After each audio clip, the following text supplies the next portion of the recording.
Hello and welcome! Now, as an archaeologist, we want to uncover clues about the past. But did you know that we use science, technology, engineering, and even maths to help do that? One of our most important jobs is to dig up archaeological features and look for secrets in the soil that have been buried by time.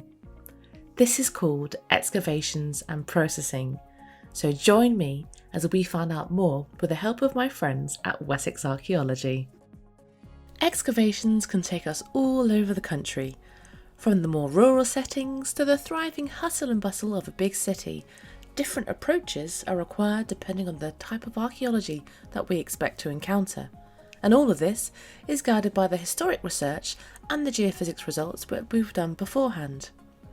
We target our trenches to reveal as much archaeology as possible, and we treat the machine bucket just like a big yellow trowel as we guide it down through the soil until we've reached the first archaeological horizon. Using our hand trowels now, we move aside the soil and earth to uncover and reveal archaeological features. This site was in Sheffield city centre, and the team are revealing some really lovely Victorian furnaces and other industrial structures. Once the features are clean, we record them, and this part is very important as it becomes a permanent historical record. From our research, we knew that the remains of Sheffield Castle lay beneath years of 19th and 20th century rubble and buildings, and thanks to our excavations, we have been able to discover more about this important and historic site. As archaeologists, we often get asked, "Have you found any gold?" And if we did, the finds room is where we would take it. So let's take a look. The finds department at Wessex Archaeology is the first destination for all finds recovered from our sites. When finds first arrive in the department, they are cleaned according to the material type.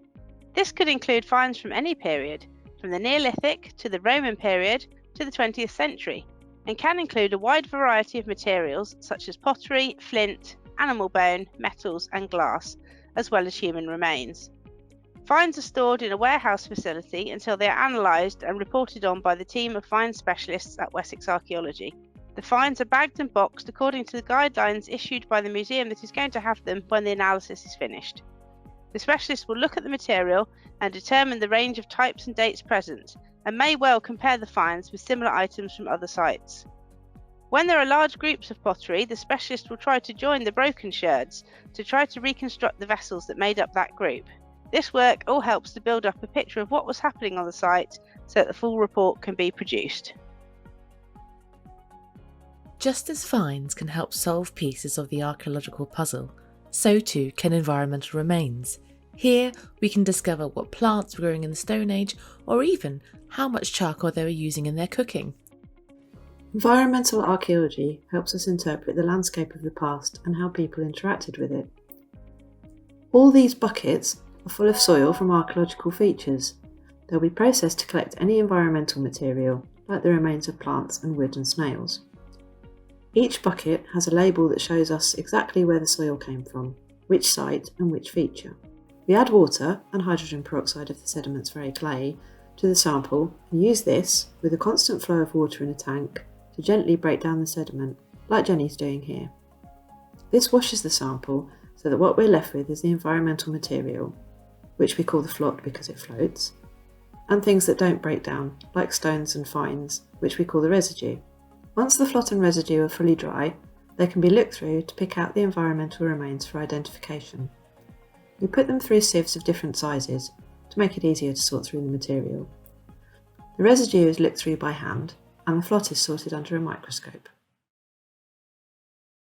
So the next time you find yourself in the classroom doing long division, wiring a circuit, or maybe setting up flasks for an experiment, just think, could you be learning the skills of a future archaeologist? Wessex Archaeology is an educational charity. To find out more about how archaeology can support STEM learning, as well as a range of other subjects, visit our website or contact the Community Engagement team on engagement@wessexarch.co.uk.